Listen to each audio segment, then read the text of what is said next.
A lot can happen in a week, some of it good, some of it bad, some of it downright ugly. When faced with intriguing developments in the week's news, we turn to a rotating panel of non-experts to parse the good, the bad, and the ugly of it all. On today's panel, Natalie Arceneaux, president of Arceneaux International Consulting, Charles Kuffner, who writes the Off The Kuff political blog, and Ernie Manouse, co-host of Houston Public Media's Hello Houston program, heard weekdays from 11 to 1 here on News 88.7. Natalie, Charles, Ernie, welcome to Houston Matters. Thank you, Greg. Panel, the partial federal government shutdown really came home to roost over last weekend and again on Monday when limited TSA staff working without pay led to outlandishly long lines at security, specifically at Hobby Airport. At one point on Sunday, Houston airport officials encouraged travelers to arrive at Hobby 4 to 5 hours early, noting security lines taking at that time more than 3 hours to get through. All that waiting in line, and you don't even end up riding on Space Mountain. It may have been a perfect storm for Hobby with one security line, limited staff, and a spike in spring break departures on discount airlines all at the same time. But as the partial shutdown drags on, future days featuring major delays may seem likely. Is this good, bad, or ugly? Natalie Arceneaux, start us off. Oh, it's so ugly. It's just, you can't even look at it in its face. It's so ugly. It's really bad. So it's on so many levels. So you have the situation where the government can't seem to get its stuff together and approve the appropriate appropriations. Say that 10 times fast. I will not. To fund the government fully. These are critical core services, and they're the ones who commandeered them. So, they didn't used to manage security and all these other things. That was back when we could actually go to the gate and wave at people and sit with them, right? They didn't. They took that. They took that responsibility.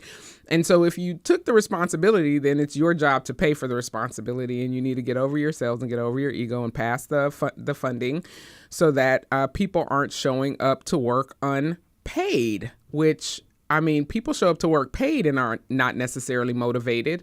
So if you're not paying them, I can't imagine how unmotivated you are to show up, which puts everybody at risk because people overlook things that they wouldn't maybe overlook in other cases. So it's just really bad all around. All right. Good, bad, or ugly. Charles Kuffner. Well, my sister-in-law and her family missed their flight to Florida because of it, so it was certainly bad for them. But just to address Natalie's point, this isn't about the government not getting its act together. This is about a specific point of dispute between Democrats and Republicans over funding for DHS and for ICE, and Democrats demanding there be some accountability on ICE, which is part of this dispute, over the way that they have been acting in places like Minneapolis and Los Angeles and Chicago and elsewhere in the country, acting with no accountability, no regard for people, and frankly, they, no regard for the law.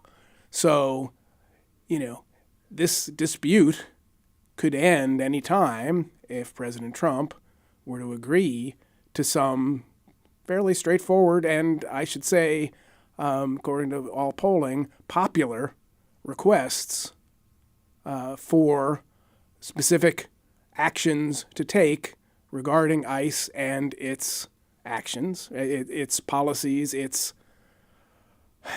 rampage through the population. This is an inconvenience, and that's kind of okay in the sense that, for a serious matter like this, it's okay for people to feel some of the pain, because this is a serious question. It has an impact on a lot of people, and it's something that is well within the president's power to resolve. All right, good, bad, or ugly. Ernie Manouse. You've heard from the intelligentsia. Now it's my turn. I think it's good. I think it's great. And I'm going to give a different slant on it, because what it says is, even though this is going on, they are still taking the time to check each passenger and make sure there's safety when we get in the air. So yes, there are longer lines because there are less people doing the work, but They are doing the work. So it's an inconvenience to us. Like you said, Space Mountain. At the end of that ride, you were still where you started. At the end of this ride, you got to go somewhere. So you wait a little longer in line. They've done a great job at messaging it out that there are long lines, so you shouldn't be like caught off guard by it at this point or when it was going on. So yeah, it's good. We should keep communication open. We should make sure our skies are safe. The rest of it, the political end of it, yes, it's a mess. But I'm happy that people are safe in the air. You know, until you brought it up, Natalie, I hadn't really thought about it, but I genuinely miss those departures at the gate. Not only for my own family and friends, but to be able to witness dramatic departures. Yeah. Those last second tight hugs and kisses, and somebody's in love with somebody, and somebody sings somebody for the last time, and it's all right in front of you, and they can't put them into movies unless those movies are set in the past. I miss that. Okay, children, come around. I've got a fun story for you about that. Our entire family always ran late for everything. And I am so old that I remember we lived in Binghamton, New York. We had to go to Syracuse to catch our planes to go far and wide, about an hour drive. And in the car on the way, my dad would pull over to a payphone and call the airport and tell them we were running late and to hold the plane. Wow. That's how old I am. And they would. Amazing. There you go. There's my story for the day. Panel, P.T. Barnum's alleged to have once said there's no such thing as bad publicity. The convenience store chain Buc-ees may be counting on that after word spread this week that it has an F rating from the Better Business Bureau, which says since 2019, the company's failed to respond to 88 customer service complaints filed through the Bureau. The BBB website notes customers can't contact the company by phone, and web inquiries go unanswered, while complaints and reviews note poor or rude customer service. As Houston Public Media's Kyle McClanagan reported this week, Buc-ees did not immediately respond to a request for comment, but does note on its website that it has no phone numbers because cashiers answering calls made customers angry. While the Better Business Bureau sets its ratings based on information it obtains about businesses, the private nonprofit's long been alleged to favor its corporate members, and the Lake Jackson-headquartered Buc-ees is not one of them. The Better Business Bureau gives a big fat F to Buc-ees. Is this good, bad, or ugly, Charles? I mean, an F is never good, although I have to wonder. It's at 88 complaints since 2019. Is that like for one Buc-ee's location or for all of them? Because I've been to a Buc-ee's. I know how many people walk through that place like every minute of every day. That's kind of, even if we are talking about for one relatively, smaller Buc-ee's location, that's still a lot of customer interactions over the course of that amount of time. So that 88 would be a tiny drop in the bucket. Now, I'm not excusing bad customer service, but stuff happens. And maybe they should have a number to call, but I would imagine that there are other ways of contacting them. You could always call them out on social media, I suppose. It's never good to get reports of bad customer service, but I'm just wondering, what's the perspective here? All right, good, bad, or ugly. Ernie? I'm with him. And the way the question is, I'm not sure if it's supposed to be good, bad, or ugly how I respond to this, but I agree. Only 88 complaints over how many years, how many stores, how many customers. They're doing pretty good if that's all the complaints they got. The other part that fascinates me in the story is, answering the phone by cashiers would slow things down. But shouldn't there be corporate numbers you call? You don't call the cashier. I was wondering about that. Yeah, I thought that was a weird response. Kind of felt bait and switchy. It's like, because everyone would say, we don't want them answering. Well, nobody wants them answering. Well, they're often the problem why you're calling to complain. So, I don't know if that falls good, bad, or ugly. Have an 800 number, route it through some automated voice system that no one will ever want to get through anyway, and you're done. Good, yeah. Good, bad, or ugly. Natalie? Frustrate the frustrated. I like that.